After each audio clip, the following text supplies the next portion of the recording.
और मुंबई में इंडिया गठबंधन का आज दूसरा दिन है। वहां पर बैठक अब भी जारी है, लेकिन फिलहाल प्रेस कॉन्फ्रेंस वहां से निकलकर सामने आ रही। संजय राउत इस वक्त वहां पर प्रेस कॉन्फ्रेंस कर रहे हैं।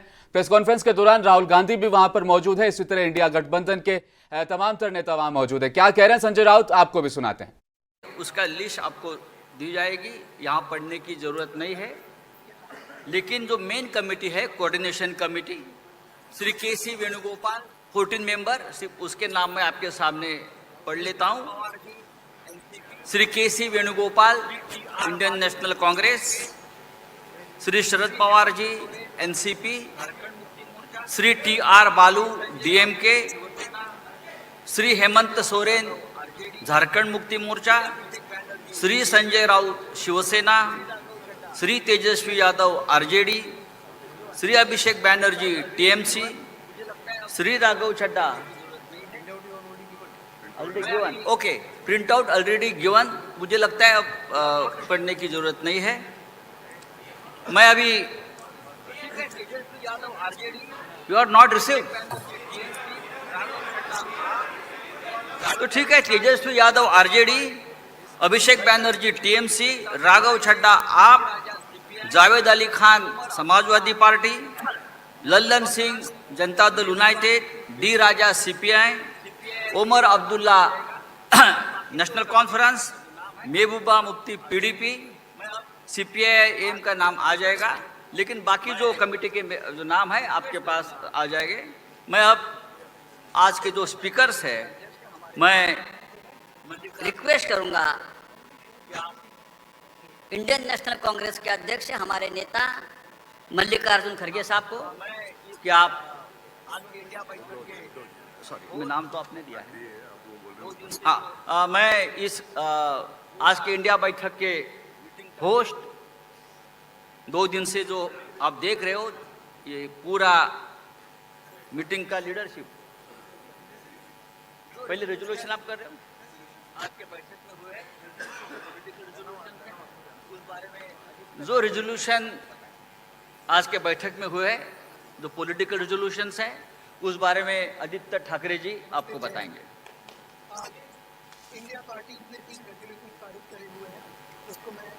नमस्ते, जय हिंद।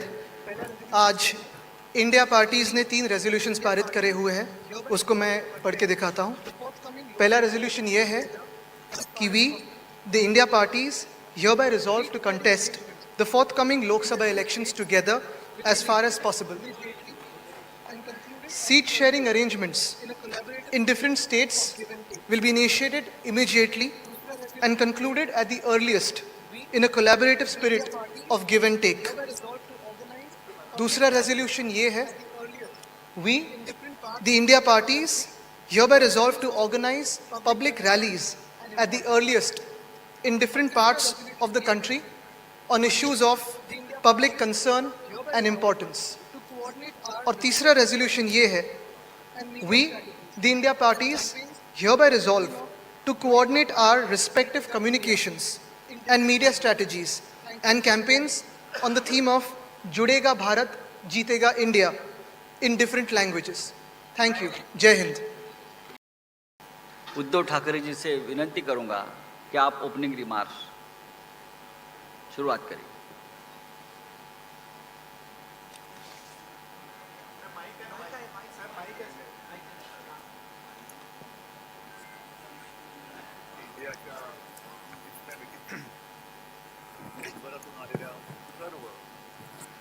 इंडियाच्या तिसऱ्या मीटिंगसाठी देशभरातून आलेल्या सर्व मातब्बर आणि मान्यवर नेत्यांचं मी स्वागत करतो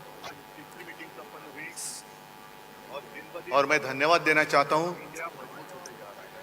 आज तीसरी मीटिंग संपन्न हुई और दिन ब दिन इंडिया मजबूत होते जा रहा है। ये बात भी सच है कि जैसे जैसे हम करीब आते जा रहे हैं, एक कदम आगे बढ़ते जा रहे हैं, तो इंडिया के विरोधी दल में घबराहट हो रही है।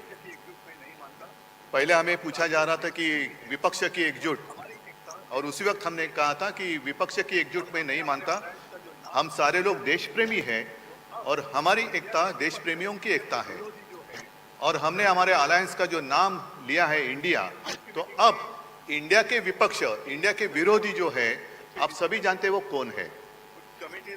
आज की मीटिंग में अच्छी चर्चा हुई, अच्छे डिसीजन लिए गए, कुछ कमेटीज बनाई गई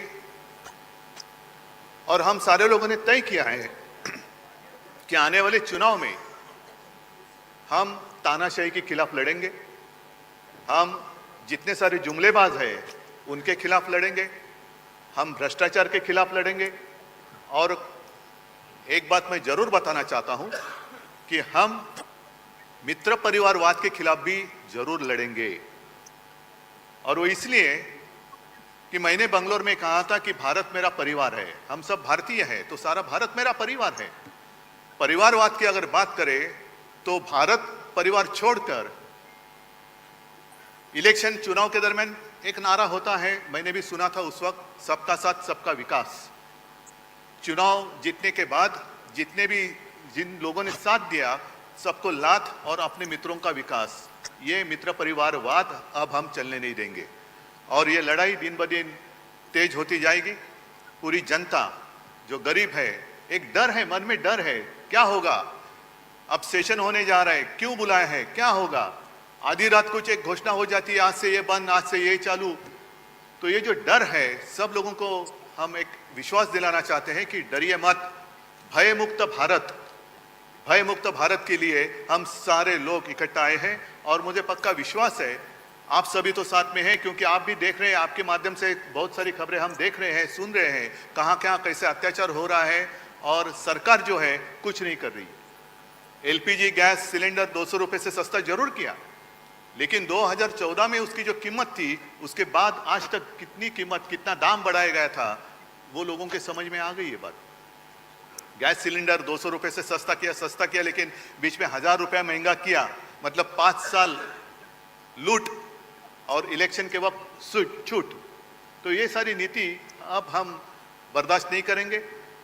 गैस सिलेंडर सस्ता किया, लेकिन उसके ऊपर पकाएंगे क्या, दाल महंगी होती जा रही है, चावल ये वो सब रसोई की चीज़ें वो महंगी होती जा रही है। तो ऐसे बहुत सारे मुद्दे हैं, इस विषय पर हम सारे एकमत होकर लड़ेंगे। और जो हमने नारा दिया है, जुड़ेगा भारत जीतेगा इंडिया, वो इंडिया और भारत को हम जिताएंगे, जरूर जिताएंगे। और ये लड़ाई सिर्फ हम लोगों की नहीं, आप सभी की और देश के हर नागरिक की है। और सबको इस लड़ाई जीतने के लिए शुभकामनाएं देता हूँ। जय हिंद, जय महाराष्ट्र।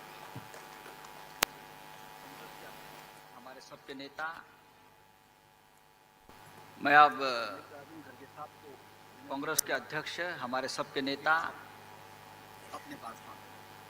मल्लिकार्जुन खड़गे साहब को विनती करूंगा कि आप अपनी बात सामने रखें। मंच पर बैठे हुए सभी नेतागण, यहाँ पर पधारे हुए हमारे मीडिया के दोस्तों, सारे नाम लेने की वजह से यही बेहतर होगा कि जो कोई इस स्टेज पे बैठे हैं सभी को मैं नमस्ते करते हुए अपना 4 शब्द आपके सामने रखूंगा।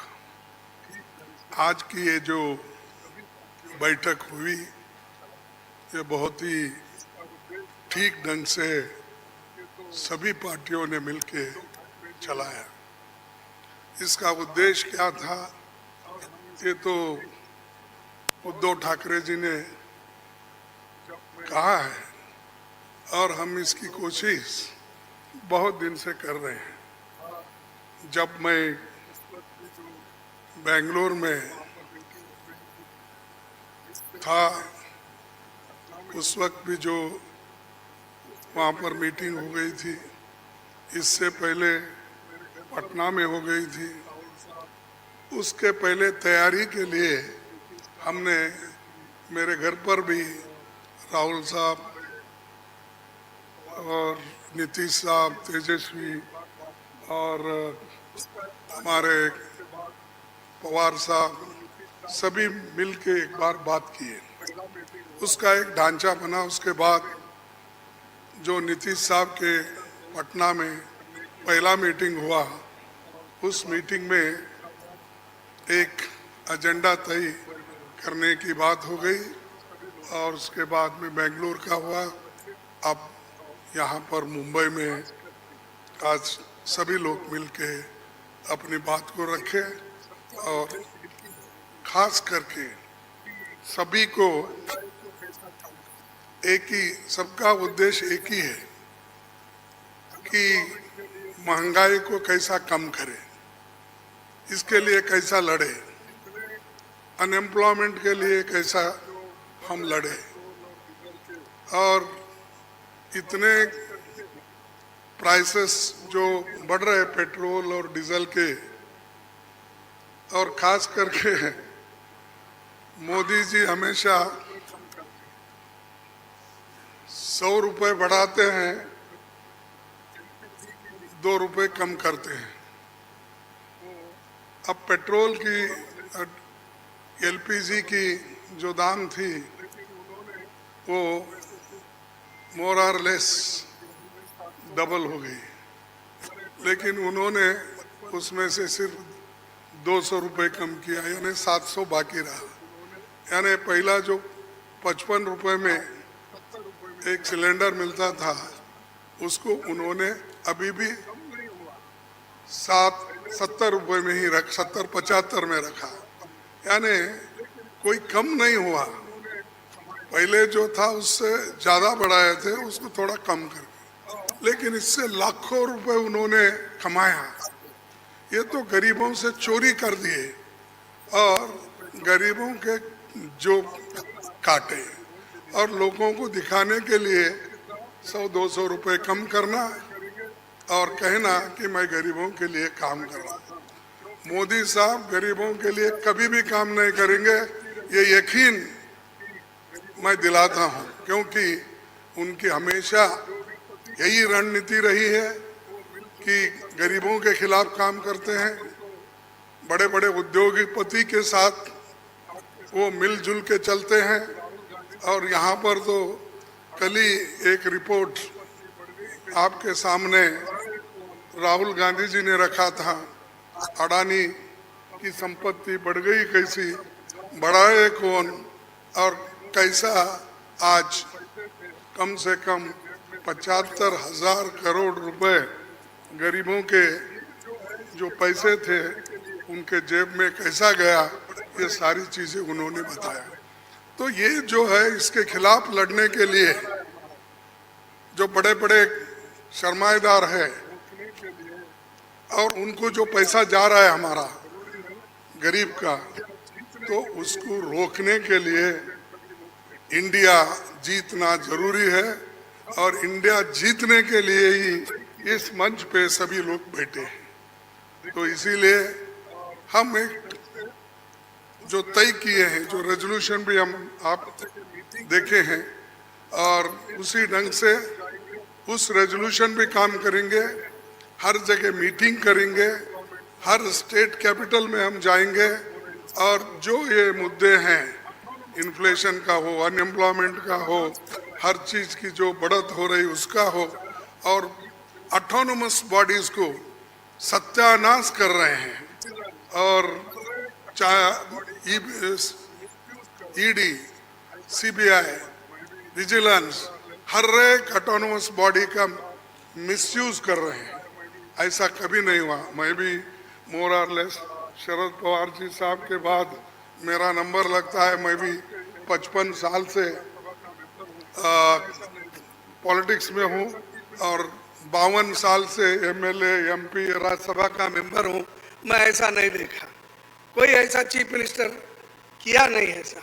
लेकिन आज मोदी सडनली और एक बात की कि बिजनेस एडवाइजरी कमेटी को नहीं पूछे, अपोजिशन लीडर को भी नहीं बुलाए, किसी को बुलाए बगैर वो पार्लियामेंट का डेट देकर स्पेशल सेशन बुला रहे हैं।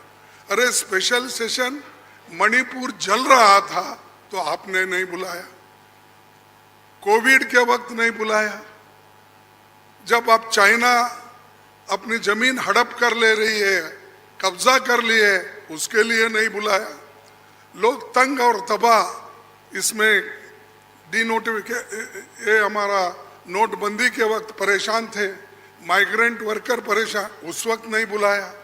जब जब मुल्क अपने मुश्किल में रहता, उस वक्त उन्होंने कभी नहीं बुलाया। अब क्यों बुलाया मुझे मालूम नहीं, आज का एजेंडा क्या है उनका मालूम नहीं। तो ये देश चलाने की रीत नहीं है, ये आहिस्ता आहिस्ता डिक्टेटरशिप की तरफ जा रहे हैं। और ये ध्यान में रखना चाहिए कि कभी वो मीडिया उनके साथ है, वो एक उनके दिमाग में है, प्रेस मीडिया हो, टीवी हो, ये सारी चीज़ें मेरे पास है, ये उनका कहना है। और हमको कभी कभी ऐसा दिखता भी है, माफ़ करो क्योंकि मैं ऐसा बोल रहा हूँ समझ के, आप गुस्से में आके हमारे खिलाफ मत लिखो। तो जो कुछ है वस्तु स्थिति, आपको भी मुंह को ताला लगाया, हाथ बंद दिए आपके भी लिखने के, ये सारी चीज़ें कर रहे हैं और आहिस्ता आहिस्ता डिक्टेटर के तरफ वो जा रहे हैं। तो हम इसके खिलाफ लड़ने के लिए, उनके विचारधारा के खिलाफ लड़ने के लिए, उनके जो कुछ भी ये करप्शन, बड़े करप्शन, उनके जो इंस्टीट्यूशनल करप्शन होते हैं, ऐसा छोटा मोटा करप्शन वो नहीं करते, लोगों को नहीं दिखना वो पूरा। लेकिन सीएजी रिपोर्ट में दिखाया है कितने करोड़ घपले हो गए हैं। तो उनका करप्शन इनविजिबल है और वो हमेशा अपनी बात ये कहते हैं कि मैं किसी को न खाऊंगा न किसी को खाने दूंगा। लेकिन खाने तो सबको दे रहे हैं, अपने को जो चाहते हैं उनको तो दे रहे हैं, लेकिन लोगों को भूखे मार रहे हैं, लोगों को कुछ नहीं दे रहे। तो इसके लिए हम आवाज़ उठाए और उसके तहत हम काम करना है। आगे भी हमारी कहाँ मीटिंग होगी हम तय करने वाले हैं, जल्द से जल्द वो भी मीटिंग होगी। और बाकी के जो विषय हम आपके सामने रखे हैं मुद्दे, उनके ऊपर हम लड़ते रहेंगे। वो डराने की कोशिश करते हैं, हम डरेंगे नहीं, ये हमारा वायदा है। और हम हमेशा लड़ते रहेंगे और जीतते रहेंगे। और आज मुंबई में जो हमारे महाराष्ट्र विकास आघाड़ी जो ये स्टेप लेकर हमको बुलाए हैं, उद्धव जी लीड लिए हैं और बाकी कांग्रेस पार्टी और एनसीपी सभी ने मिलके ये जो एक यहाँ पर कार्यक्रम रखा और बहुत यशस्वी हुआ। इसलिए मैं उन महाराष्ट्र विकास आघाड़ी के सभी नेताओं को धन्यवाद देता हूँ और आप सभी को भी मैं धन्यवाद देता हूँ, क्योंकि आगे की और भी मीटिंग्स हैं, वो डेट टाइम सभी बताएंगे और कहाँ मीटिंग हमारी होगी। बहुत से 5-6 जगह पब्लिक मीटिंग होगी, वो भी हम आपको बताएंगे और काम करते रहेंगे और मजबूती के साथ काम करते रहेंगे। इसको ढीला करने की कोशिश मोदी जी कितना भी कोशिश करे, हम वो डरने वाले नहीं हैं। इसीलिए मैं इतना ही कहूँगा कि उन्होंने तो हमेशा मोदी जी झूठ बोलते ही रहते हैं, लेकिन लोग उनको सच समझते हैं। लेकिन अभी भी मराठी में एक कहावत है, खोटा बोला पण रेटून बोला, तो ऐसा उनका है। इसीलिए सब झूठ बोलते जाते हैं, लोगों में भ्रम डालते हैं। तो वो सबको हमको एक्सपोज करना है, हम करते रहेंगे। धन्यवाद। डेफिनेटली इंडिया जीतेगी, लेकिन ये जीत की शुरुआत हो गई है पाटना से, पाटना की भूमि से। और हम सबको एक साथ लाने की सबसे पहली जिम्मेदारी ली थी नीतीश कुमार जी, लालू जी, आप सभी ने। मैं अब नीतीश कुमार जी, बिहार के मुख्यमंत्री महोदय, आपसे विनती करता हूं, आप आपकी बात रखिए। तो आप सब लोगों को मालूम है कि आज तीसरी मीटिंग हुई है। इसके पहले 2 मीटिंग हो चुकी है और सबके बारे में आपसे चर्चा की जा चुकी है और बहुत अच्छे ढंग से कल से ही बातचीत हुई और आज मीटिंग हो गई। और पहले आपको चीज़ों के बारे में अनाउंस कर दिया गया कि इन सब चीज़ों के बारे में तय हो गया है। और अब नियमित रूप से अब जगह जगह जा करके हम लोग अपना प्रचार प्रसार का काम करते रहेंगे। तो ये सब आज तय हो गया, इसलिए इसके बारे में आपको बता दिए और बड़ी खुशी की बात है। और अब आप समझ लीजिए कि जितनी पार्टियां एकजुट होकर के काम कर रही हैं, तो आप अच्छी तरह जान लीजिए कि अब इसी का नतीजा होगा कि अभी जो केंद्र में हैं अब वो हारेंगे, अब वो जाएंगे, ये पक्का जान लीजिए। और अभी आपको बताया गया कि कैसे मीडिया पर ही कब्जा कर लिया, कोई भी दूसरे की बात कम छपता और ज्यादातर उन्हीं की बात छपते रहती। कितना काम पहले हुआ है, अलग अलग राज्यों ने कितना काम किया है दूसरे दूसरे पार्टियों ने, उसका कम छपता है। ये कम करते हैं और ज्यादा छपता रहता है। तभी तो आप लोगों पर कब्जा न है जी, तब तो उपाय है। और जब एक बार उनसे मुक्ति मिलेगी तो आप सब प्रेस वाले आजाद होइएगा और जो आपको उचित लगेगा वही लिखिएगा और वही बोलिएगा। ये बहुत जरूरी है। अगर प्रेस के लोग कुछ लिखते हैं, कहीं क्या काम हो रहा है, क्या ठीक नहीं हो रहा है, वो जब लिखते हैं तो उसका असर जनता पर कितना पड़ता है। और आजकल देख रहे हैं कोई काम नहीं कर रहे हैं और खाली उनका बड़ाई हो रहा है। आज जो राज्य वाला बेचारा जो काम कर रहा है उसकी चर्चा कम होती है। तो ये ना हो गया, इसलिए पटाइए। दूसरी चीज है, देश के इतिहास को ही बदलना चाहते हैं तो हम लोग सब मिलकर के देश के इतिहास को नहीं बदलने देंगे और सब मिल करके जो अपना देश है वो पूरा मजबूती के साथ होगा और समाज के हर तबके का उत्थान होगा और किसी की उपेक्षा नहीं होगी। तो इसीलिए सब मिल करके, और जानते भी न हैं, बहुत कोशिश चलते रहते हैं हिंदू मुस्लिम कुछ इधर उधर हो जाए, लेकिन सबको एकजुट होकर के न है जी, देश तो सबका है ना, तो सब एकजुट होकर के, तो सब मिल करके और सारा अच्छा काम कर रहे हैं, तो सबको लेकर के आगे बढ़ाना है। और तो इसीलिए जरूरी है कि अब सब लोग, अब अच्छा हो गया है, सब लोगों को अपना अपना अधिकार था, तो लेकिन अब इतना ज्यादा हम कोशिश करते रहे, बहुत कहते रहे कि जरा मिल जाइए, तो बात समझते समझते हो गया। अब तो हम यही चाहते हैं कि अब तेजी से काम हो। तो आज ही तय कर लिया है लोगों ने कि अब तेजी से हम लोग अभी से शुरू कर देंगे। अब कोई ठिकाना नहीं है, चुनाव समय के पहले भी हो सकता है, कोई ठीक नहीं है। इसलिए हम लोगों को भी तो अलर्ट रहना न पड़ेगा। इसलिए हम लोग सब इंटरनल बात पूरा कर लिए, यही पूरा बात ये है। और बाकी कई लोगों को अब जिम्मेवारी दे दी गई है, सब तरह का काम करेंगे।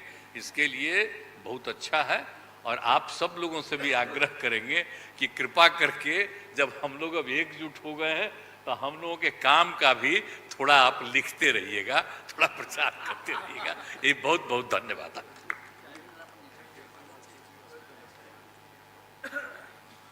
Honorable Chief Minister of Tamil Nadu, I request you to express your views. Stalin Saab.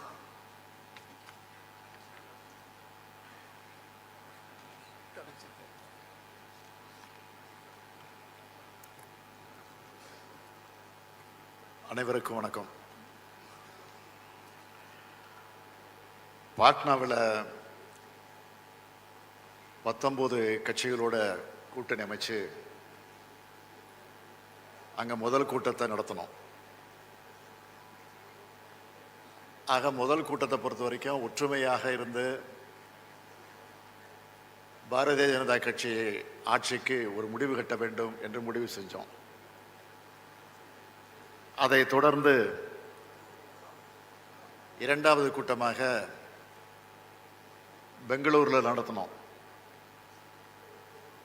அதில் இந்த கூட்டணிக்கு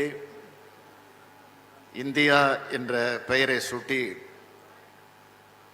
அந்த பணியை தொடங்கணும். மூன்றாவதாக இந்த மும்பையில் 28 கட்சிகள் ஒன்று சேர்ந்து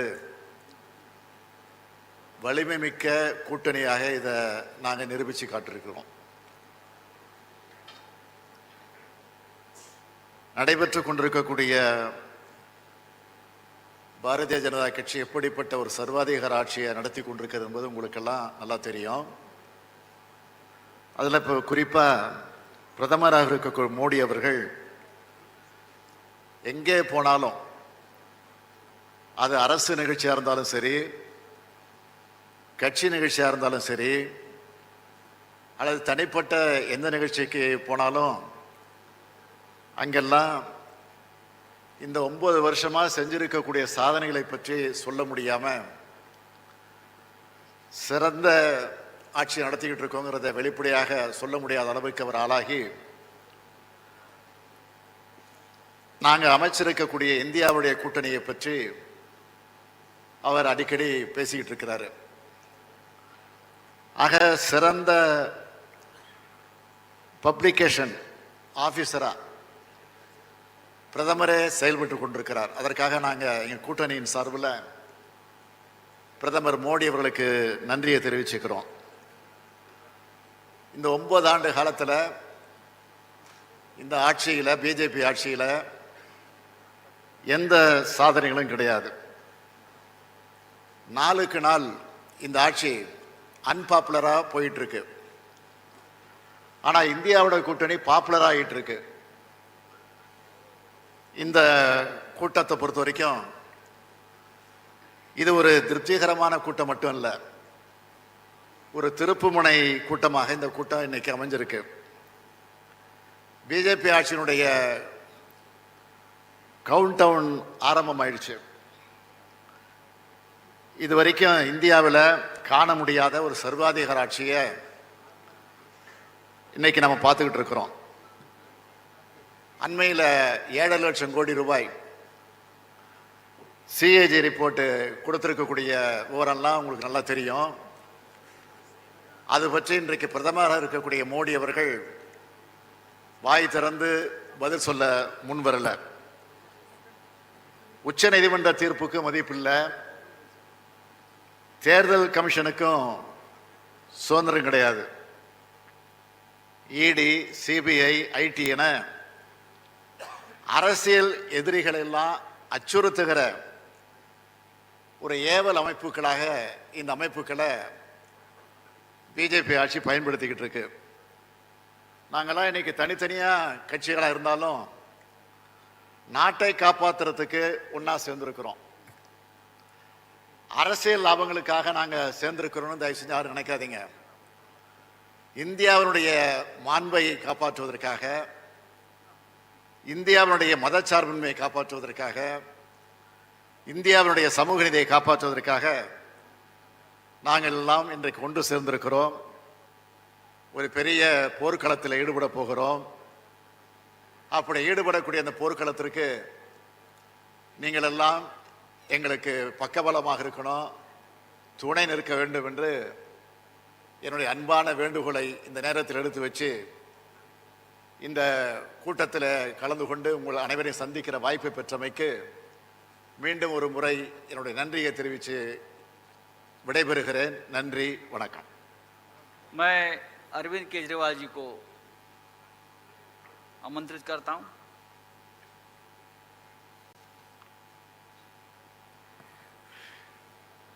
आप सब लोगों को मेरा नमस्कार। सबसे पहले मैं महाविकास आघाड़ी के ठाकरे साहब, पवार साहब और महाराष्ट्र कांग्रेस के नेताओं को बहुत बहुत बधाई और शुक्रिया अदा करना चाहता हूं इतनी शानदार 2 दिन की मीटिंग ऑर्गेनाइज करने के लिए।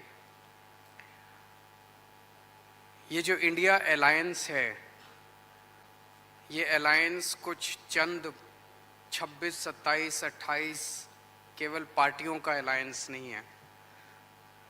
ये इंडिया अलायंस इस देश के 140 करोड़ लोगों का अलायंस है और ये लोग एक साथ आए हैं, देश के लोग इकट्ठे हो रहे हैं और बहुत बड़ी संख्या में लोग इकट्ठे हो रहे हैं और देश के लोग इकट्ठे हो रहे हैं 21वीं सदी के भारत का निर्माण करने के लिए।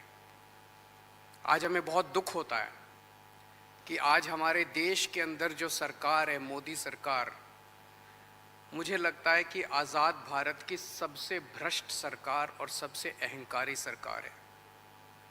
एक भारतीय होने के नाते मुझे बेहद दुख होता है।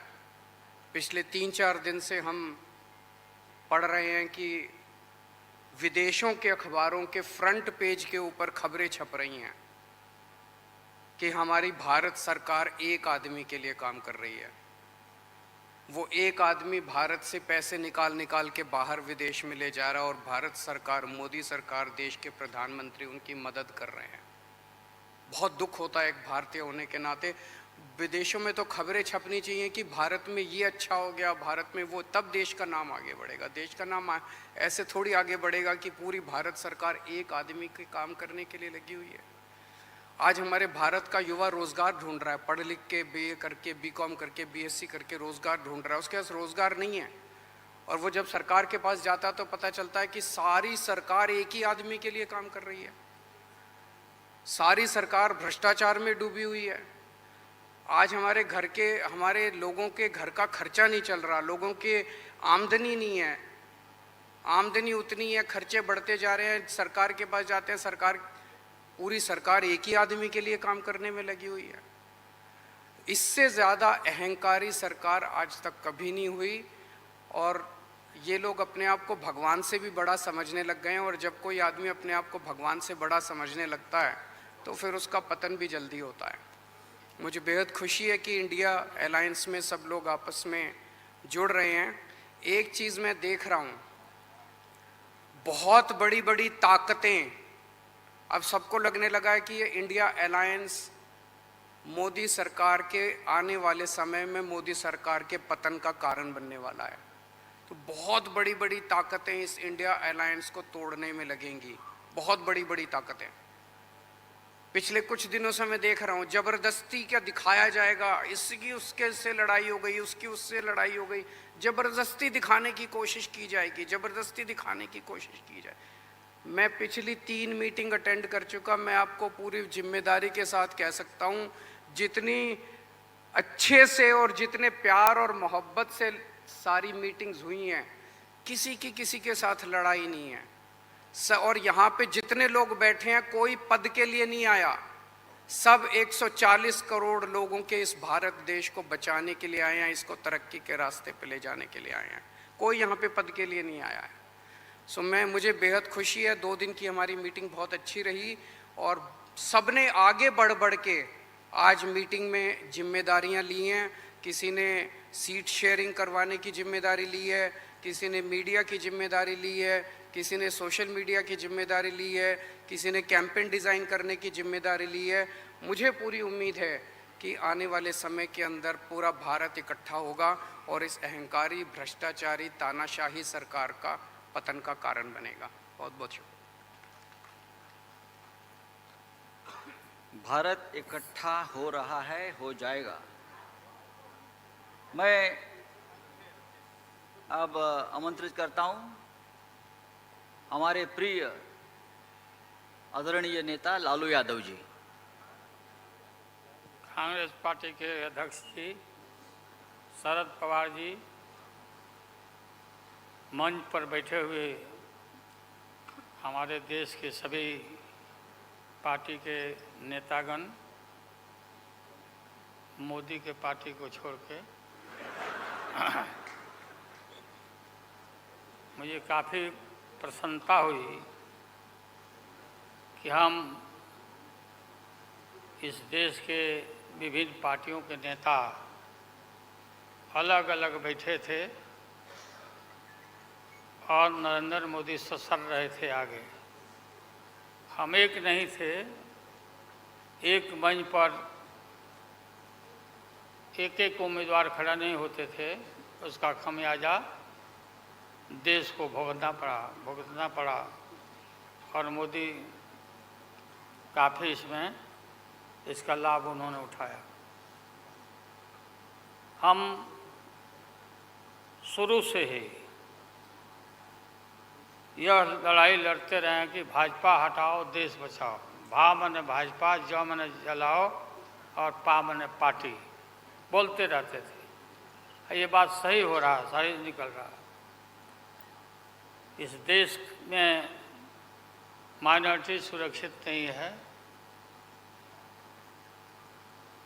क्या क्या हुआ आपको मालूम होगा इस देश में, और क्या हो रहा है कि आज हमारे अल्पसंख्यक भाई सुरक्षित नहीं है, महसूस नहीं कर रहे हैं। अच्छा, देश में गरीबी बढ़ रही है, महंगाई बढ़ रही है। 60 रुपया किलो भिंडी हो गया, भिंडी। टमाटर का जो हाल है सो जानते ही हैं, जबकि टमाटर में कोई स्वाद भी नहीं है इनके राज में।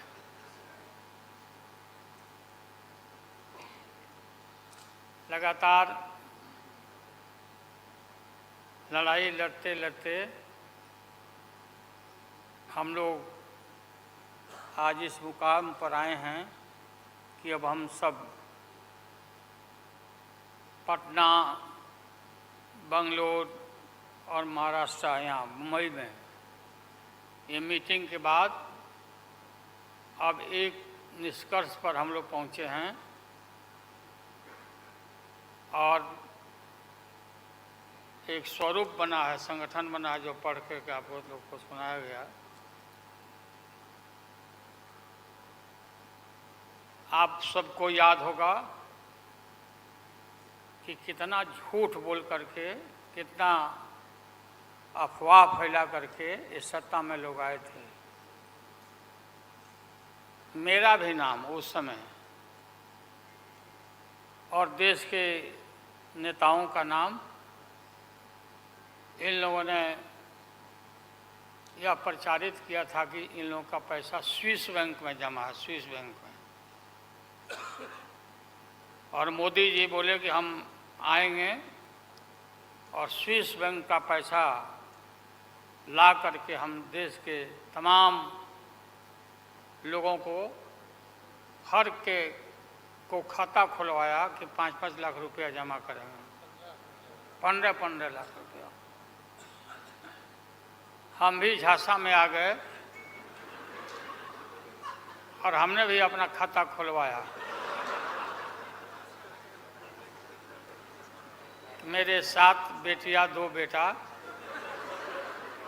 और पति पत्नी दोनों मिला के 11 हो जाते हैं। देखा कि भाई 15 से गुना कर दीजिए, पैसा काफ़ी मिल जाएगा। हमने तो पशुपालन में कोई पैमानी शैतानी भ्रष्टाचार नहीं किया, जो भ्रष्टाचार नरेंद्र मोदी कर रहे हैं, करा रहे हैं। सारे देश भर के लोग खाता खुलवा दिया, सब गरीब गुरबा आदमी प्रचारित करवाया इन लोगों ने। और मिला क्या, सो देश के लोगों को मालूम होगा, आप लोगों को भी मालूम होगा, आप लोग में वैसे भी खुलवाए होंगे आप लोग पर, प्रेस के लोग भी, कि हो सकता है भाई मिल जाए, पैसा है देश का तो मिल जाए, वापस आ जाए। एक पैसा नहीं, सब इन्हीं लोगों का पैसा था।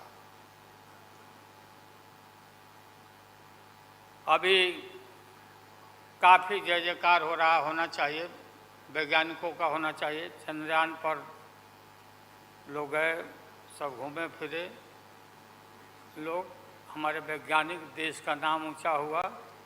अब हमने सुना है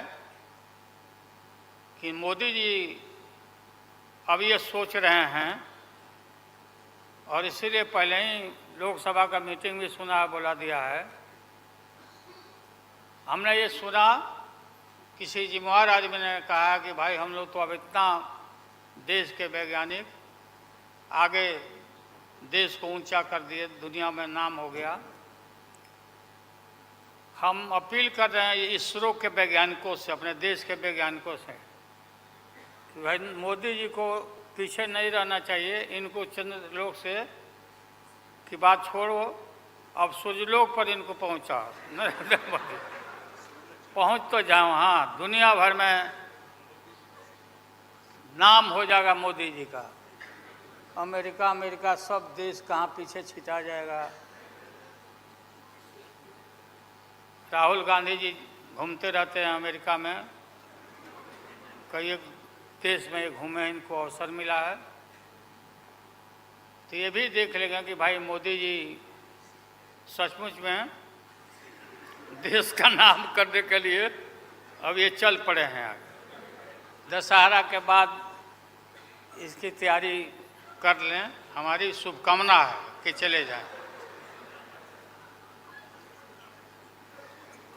इतनी गरीबी है, गुरबा लोग हैं, बेकारी है, चारों तरफ फैला हुआ है और बोलते हैं कि देश आगे बढ़ गया, कि देश आगे बढ़ गया। देश के नेताओं को कोई भी ऐसा नेता नहीं छूटा है जिसको ईडी में, सीबीआई में ये ना फंसाए हों, सबको फंसा के। ये हम देखते थे पहले के ज़माना में, सुनते थे कि जो बड़े लोग होते थे, सामंती लोग होते थे, वो गरीबों को और मिडिल क्लास के लोगों को मुकदमा में फंसा के और शासन करते थे। वही इनकी आदत हो गई है और हम लोग डरने वाले नहीं हैं। हमने अपना किडनी ट्रांसप्लांट कराया है, कोई शौक से नहीं कराया है। डॉक्टरों ने कहा कि करा लो भाई। हमारी बेटी सिंगापुर में रहती है, उसने अपना किडनी दान दे दिया, जीवन दान दिया हमारी बेटी।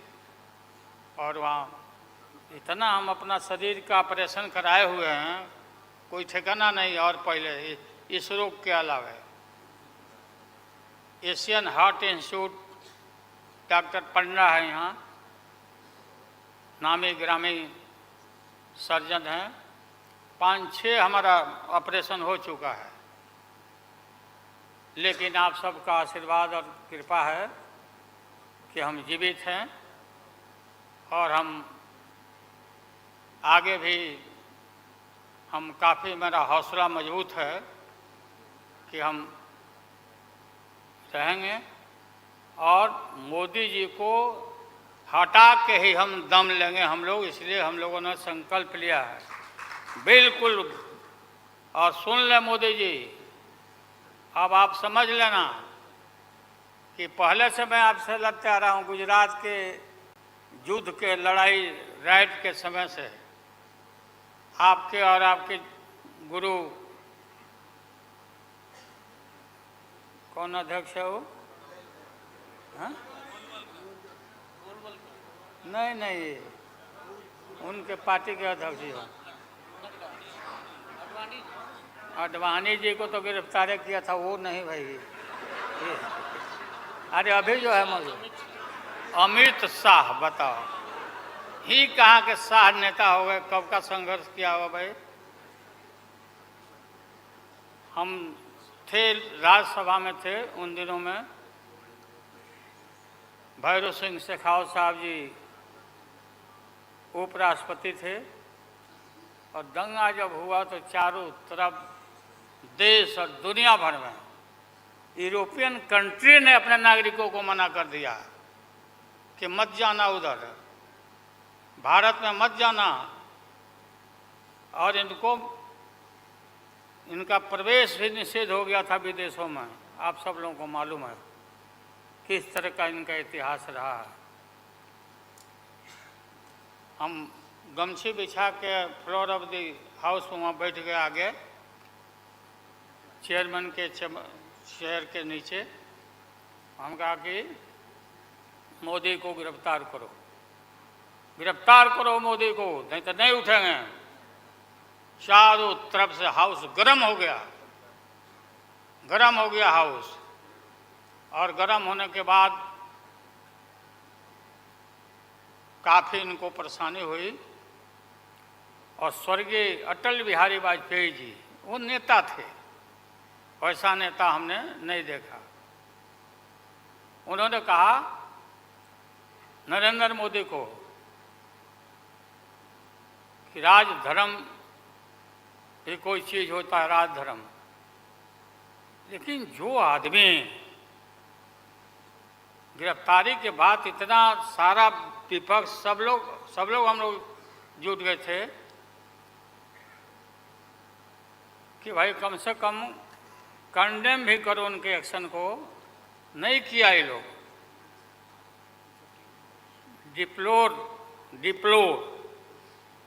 डिप्लोर मतलब किया कि वो भी नहीं, अंदर से नहीं निकला इन लोगों को कि हम निंदा करें। इतने बड़े नरसंहार हुआ था, क्या क्या हुआ उसको दोहराने की जरूरत नहीं है। हम सब लोग ज़्यादा भाषण नहीं, भाषण का तो मेरा, हमारे दीदी भी यहाँ बैठी हुई है, ममता दी निकल गई। अच्छा चले, तो सारे जो उस समय लोग थे हमारे साथी, बालू जी भी निकल गए। हाँ हाँ गए, प्लेन है तो हम भी, मेरा भी प्लेन अभी निकल गया। हम क्यों पीछे रहे, हम भी निकल जाते फ्लाइट के टाइम आ गया। तो आप सभी पत्रकार भाइयों को मैं प्रणाम करता हूँ, सलाम करता हूँ, आदाब करता हूँ। हम सब एक हैं और एक होकर के हम लोग इस लड़ाई को लड़ रहे हैं।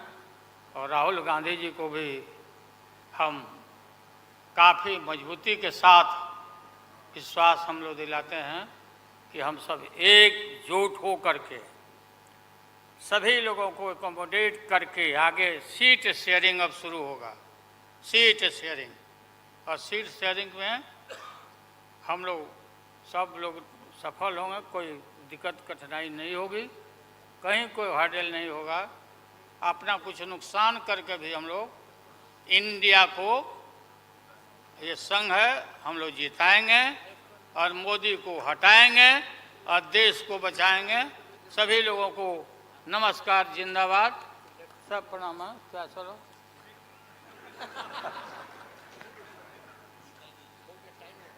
टाइम भी हो गया, तो नमस्ते सब लोगों को, प्रणाम। पवार साहब के लिए भी हम लोगों की शुभकामना है। आप पुराने नेता हैं, डटे रहिएगा, अपना पार्टी को मजबूत रखिए, हम लोग आपके साथ हैं। अब मैं सीताराम येचुरी जी को आमंत्रित करता हूं, अपनी बात रखें।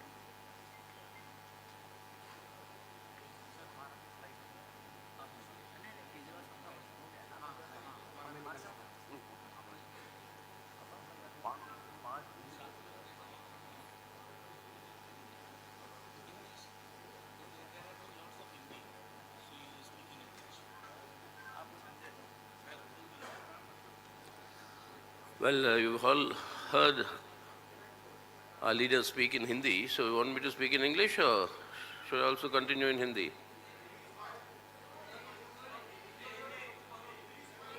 Telugu, my mother tongue. Huh? Well, you've heard the basic decisions here. India, this alliance is met, it is expanded. There are two more parties that have joined, and we think that more will join. And we have worked out the understandings on the basis of which the seat sharing will be done at the state levels. State level seat sharing, all the discussions will take place at the state level. अच्छा बताइए Lalu ji, Lalu ji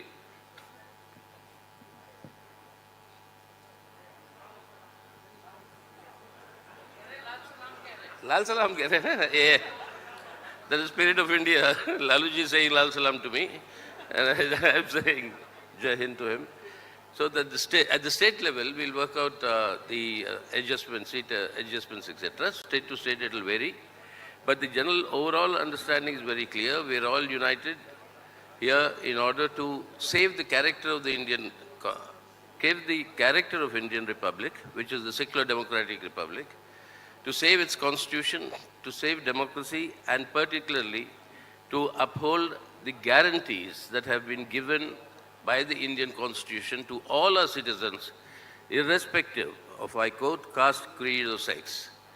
That equality for all and justice, that is economic, social, and political, that justice for all, that must be ensured. If all this has to be done, then the BJP must be kept away from controlling the government and state power. So that is the objective with which we have all come together. Now you will be seeing many things happening, as in when this grouping gets more consolidated. The first time when we were meeting in Bangalore, suddenly the NDA was resurrected. This time when we came to Bombay, suddenly the 200 rupees was reduced to the gas cylinder. You heard about how much it was increased then. And while we were meeting here came the announcement of a special session of Parliament. And what gimmickry will follow from there, what will be done, that we'll have to wait and see. So it's very clear that the Modi government and the BJP is rattled by this coming together of all the secular forces and the secular parties. And that in itself is a signal for the march towards victory that India will make with all our leaders coming together. And we propose to consolidate this further with a series of public meetings spanning across the country, and that will from all parts of the country ranging out. So now from this meeting we are reaching out to the people. We are already with the people, but we'll be reaching out to the people through public actions and action programs, and that will be further strengthened in the days to come. So that is in addition to what has already been told here. We only think in the coming months you'll see more of united activity amongst all the parties that are represented here, and we are sure that more and more parties will be joining the India grouping, and this will consolidate further in order to save India today. To saving India and then changing India for the better, that is the objective with which we all come together, and that is what we will ensure, and that is our assurance to the people of our country. Thank you. अब मैं आमंत्रित करता हूं आदरणीय प्रिय Rahul Gandhi ji.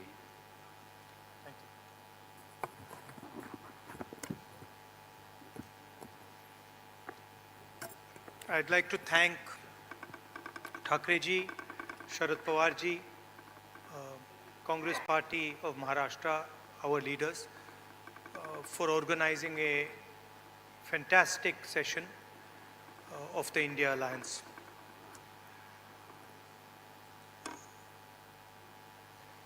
Two very big steps were taken. The most important thing to understand is that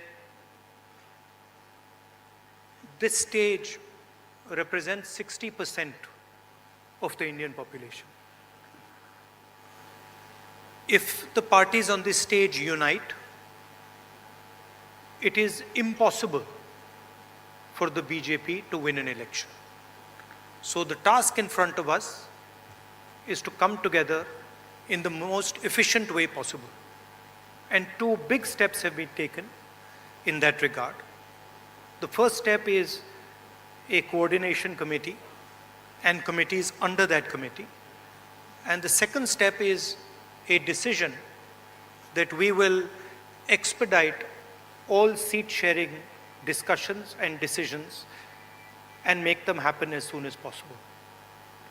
These are two very, very powerful steps in ensuring that the India Alliance defeats the BJP. The election is very, very clear. I did a press conference yesterday, and the nexus between the Prime Minister and a particular businessman is there for every single person to see. I mentioned yesterday in my press conference that the G20 is taking place, and it is very important for India's credibility, our nation's credibility, that the Prime Minister makes his position very clear and begins an inquiry on what has happened with regards to Mr. Adani. The Prime Minister and the BJP are a nexus of corruption. And that is the first thing that the India Alliance is going to demonstrate and prove. The idea behind Prime Minister Modi's government is to extract money from the poor people of this country and transfer it to a limited few. And so we are going to propose a clear path development path. We are going to put together a clear set of ideas that will once again involve the poor people, the farmers, the kisans, the workers in the progress of this country. I'd like to once again thank all the senior leaders, and I'm confident that the India Alliance will defeat the BJP. The final thing I'd like to say, of course there are leaders who are much more senior than me, but the real work in this alliance is the relationships that are forged between the leaders of this alliance. And I can say with confidence that these two meetings have done a huge amount in building the rapport between all the leaders and ensuring that all of us work together as one. I can see that there is flexibility among all the leaders in the way we are approaching things. There are differences, of course, but I am extremely impressed by the way those differences are minimized and ironed out. Thank you very much. Of course, I don't want to comment much about the press, but I think Laluji said it best. You're also in some ways restricted and chained, and India Alliance is working to free you from your chains. Thank you. Sorry, I forgot one thing. I forgot one thing, which is probably the most important thing.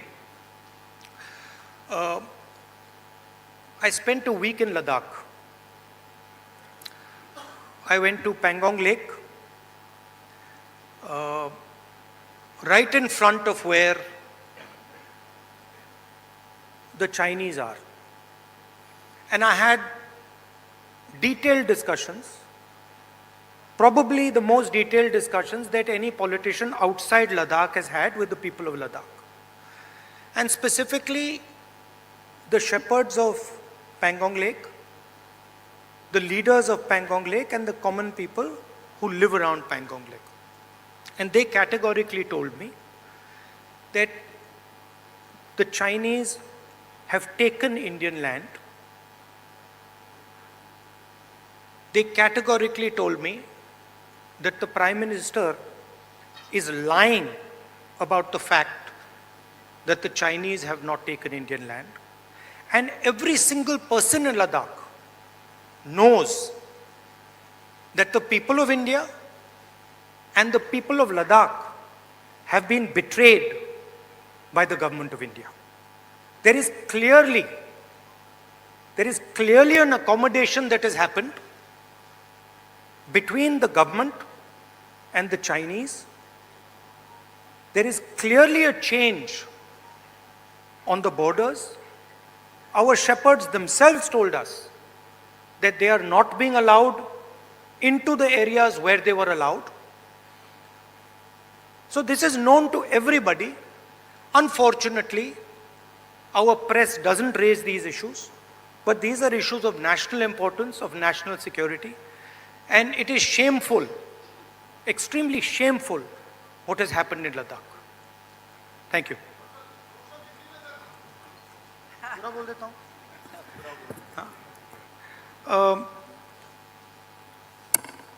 सबसे पहले मैं शरद पवार जी, ठाकरे जी और जो महाराष्ट्र कांग्रेस के हमारे नेता हैं उनको धन्यवाद करना चाहता हूं कि उन्होंने एक बहुत अच्छा सेशन यहाँ हमारे लिए किया। सेशन में दो महत्वपूर्ण बातें डिसाइड की गई। पहले कि एक कोऑर्डिनेशन कमेटी होगी और दूसरी कि जल्दी से जल्दी जो सीट शेयरिंग का मामला है उसको हम डिस्कस करके उसमें हम रेजोल्यूशन निकाल देंगे। नरेंद्र मोदी और अदानी जी के बीच में जो रिश्ता है उसके बारे में मैंने कल बोला। इंटरनेशनल फाइनेंशियल न्यूज़पेपर्स में आया है कि $1 बिलियन पैसा हिंदुस्तान से गया है, बाहर गया है और वापस आया है। नरेंद्र मोदी जी G20 करा रहे हैं और हिंदुस्तान की इज्जत का मामला है। नरेंद्र मोदी जी को कह देना चाहिए कि वो इंक्वायरी कराएंगे, और अगर वो इंक्वायरी नहीं कराएंगे तो फिर पूरे देश को पता लग जाएगा कि क्यों इंक्वायरी नहीं कराई जा रही है। स्टेज पे जो नेता हैं, जो पार्टीज हैं, वो हिंदुस्तान के 60% लोगों को रिप्रेजेंट करती हैं, और अगर हम एक साथ मिलके चुनाव लड़ेंगे तो बीजेपी चुनाव जीत ही नहीं सकती है। और मुझे बहुत खुशी हो रही है कि जो हमारी पार्टीज हैं, जो हमारे नेता हैं, उनके बीच में जो रैपोर है, जो फ्लेक्सिबिलिटी है, वो गहरी होती जा रही है। और मुझे लगता है कि इंडिया अलायंस बीजेपी को चुनाव में आसानी से हरा देगा। बीजेपी हिंदुस्तान के गरीब लोगों से धन छीनकर चुने हुए 2-3 लोगों को देती है। हमने प्रोग्राम्स की बात की है। एक हम कमेटी बना रहे हैं जो पॉलिसीज़ के बारे में डिस्कशन करेगी, और जो हमारे किसान हैं, मजदूर हैं, गरीब लोग हैं, उनके लिए जो हमारा विजन है वो हम थोड़ी ही देर में हिंदुस्तान को, आप सबको दिखाएंगे। Thank you. इंडिया अलायंस के एक मजबूत स्तंभ आदरणीय शरद पवार जी।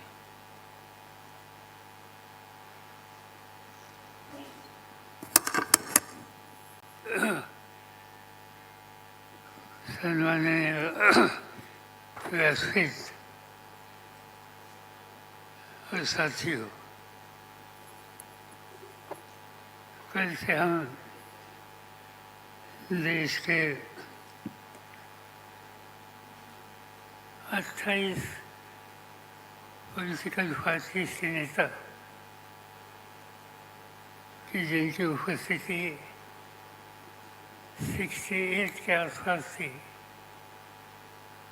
यहाँ बैठे, और कई दिनों से हमारे सबके मन में देश के सामने कोई गंभीर समस्या है,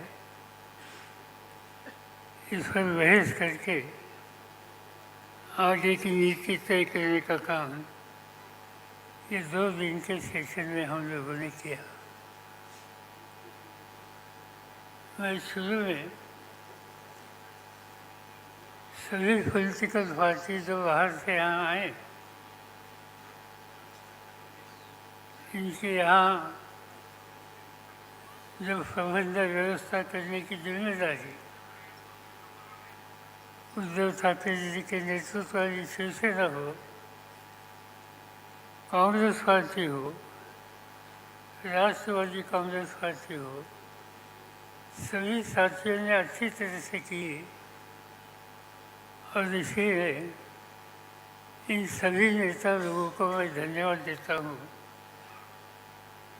कि जिसकी शुरुआत हमने बिहार से की थी, कर्नाटक से की, इस 30वां दफा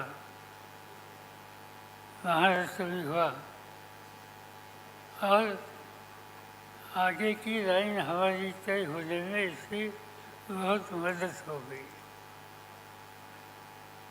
और देश में अलग अलग राज्यों में अलग अलग स्थिति है, लोगों की समस्या बहुत है, चाहे किसान की समस्या हो, खेडूत की समस्या हो, मजदूरों की समस्या हो, या नौजवान साथियों की समस्या हो। आज जिन लोगों ने एक भरोसे से देश की कारोबार चलाने की जिम्मेदारी भारतीय जनता पार्टी इन लोगों के साथियों के हाथ में दी, आज वही लोगों में एक तरह से नाराजगी की भावना थी जगह जगह पर देखने के लिए मिलती है। उनकी सच्ची समस्या है, मगर हुकूमत हाथ में आने के बाद जिन लोगों के एक ज़माने में ज़मीन पर फैज थे, आज जो अधिकार हाथ में मिला, इसका नतीजा, इसका परिणाम इन नेतृत्व करने वाले लोगों के काम करने के जरिए में हो गया। आज हम लोग देखते हैं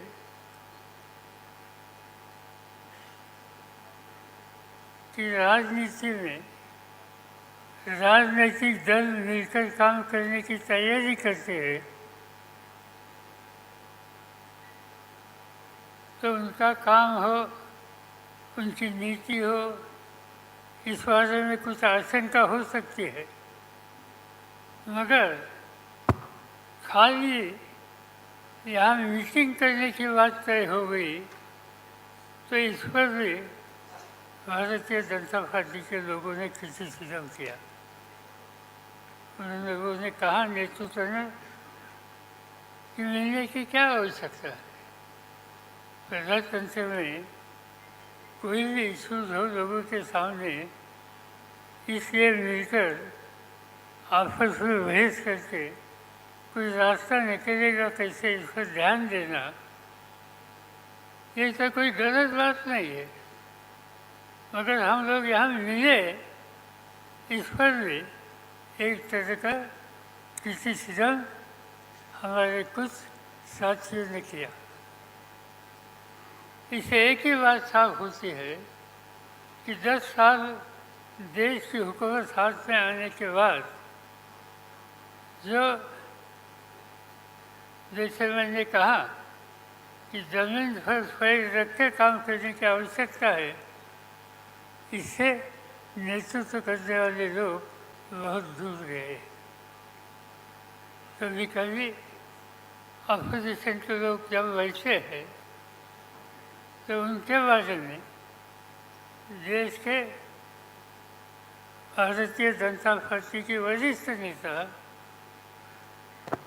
इन लोगों के बारे में घमंडिया ऐसा उनका उल्लेख करके उनके बारे में बातें करते हैं। इससे एक ही बात साफ होती है कि घमंडिया कौन है कि जिन्हें